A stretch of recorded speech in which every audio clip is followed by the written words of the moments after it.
Ang feng shui ay may malakas na koneksyon sa kayamanan, suwerte at pag-akit ng kasaganahan sa pera. Bilang isang ancient art o sinaunang sining, itinatampok ng feng shui kung paano makakabuo ng isang magandang relasyon sa pagitan ng lupa o earth at ng iyong kapaligiran upang makaakit ng positibong enerhiya na siyang magpapaganda ng iyong kalusugan, mga relasyon, pera, kayamanan at prosperidad. Kasama ng maayos sa feng shui, ang lahat sa paligid mo ay magiging maayos. Sa feng shui, ang isang paraan ng pag-akit ng kasaganahan sa pera ay sa pamamagitan ng iyong wallet. Kung ikaw ay nagawa mo ng subukan ng lahat upang umakit ang kasaganahan, wala pa ding nangyayari. Baka ito na ang panahon na ikonsidera mo na ang iyong wallet, lalo na ang kulay nito. Kung ngayon ka pa lang sa channel na ito, huwag kalimutang i-like at i-share ang video na ito. Mag-subscribe ka na din. I-click ang bell at all para lagi kang updated sa mga pinakabago kong pampaswerte videos.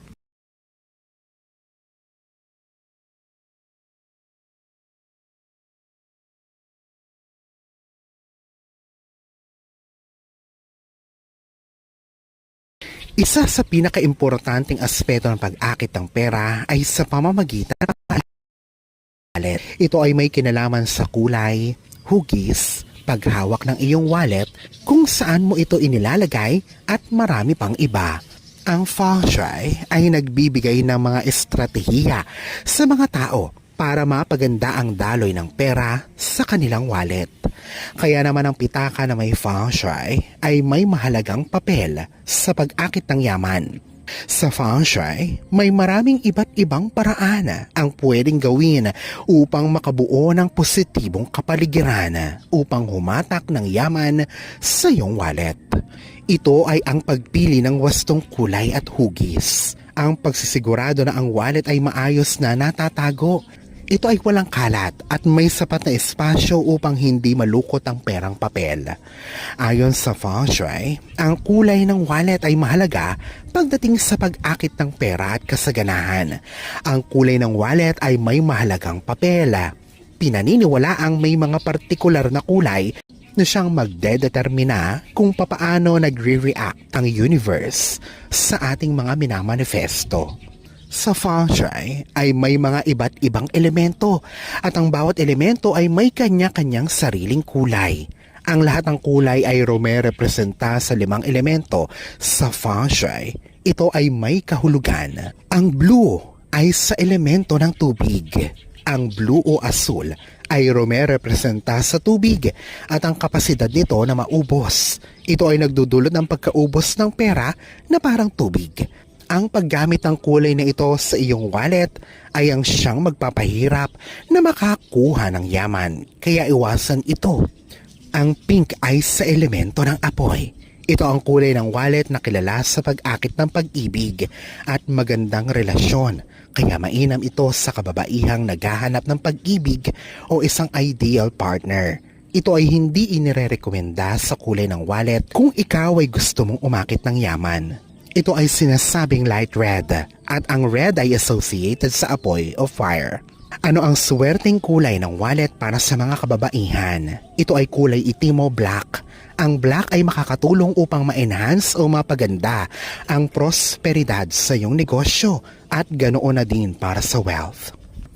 Ano naman ang kulay ng wallet na maswerte para sa mga kalalakihan? Ito ay black, brown at green.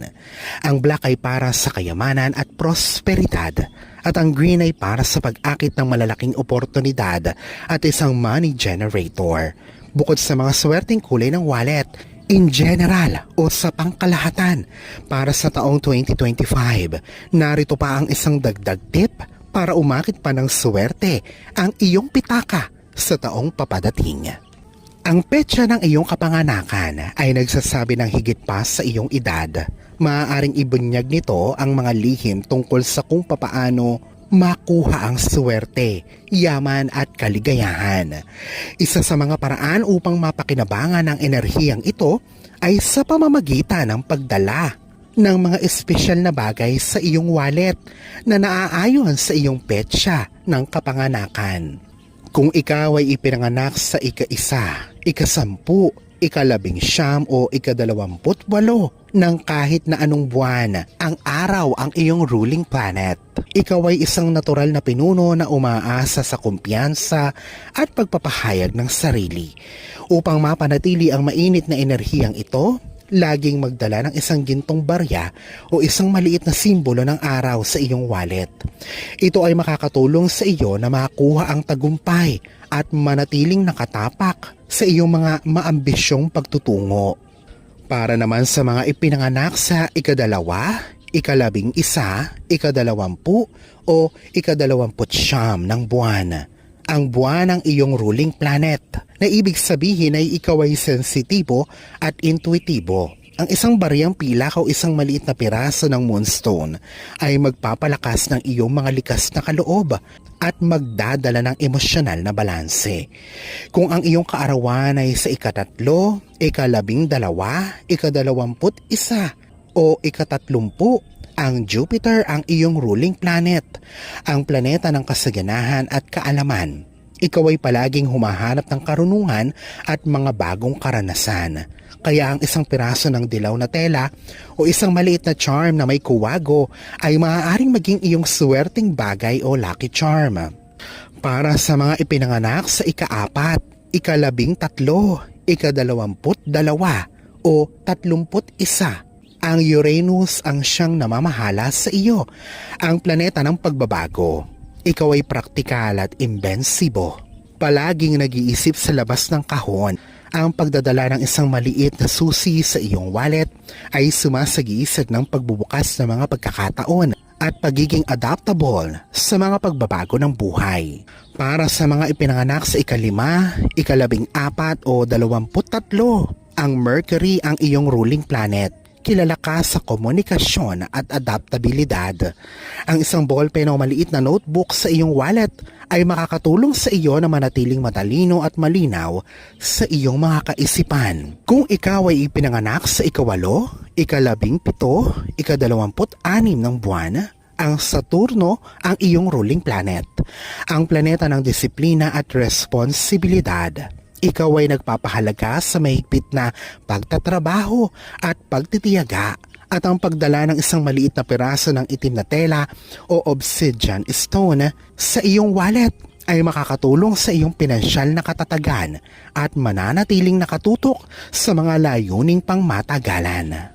Ano man ang iyong piliin, hayaan ang mga bagay na ito na maging mga paalaala ng iyong likas na kapangyarihan at kakaibang enerhiya.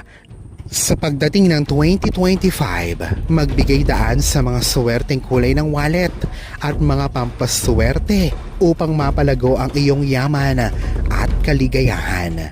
Piliin ang mga kulay na sumasalamin sa iyong personal na enerhiya at nagpapalakas ng iyong mga pangarap. Maging positibo at magtiwala sa iyong sarili. Ang 2025 ay magiging isang taon ng kasaganahan at kaligayahan para sa iyo.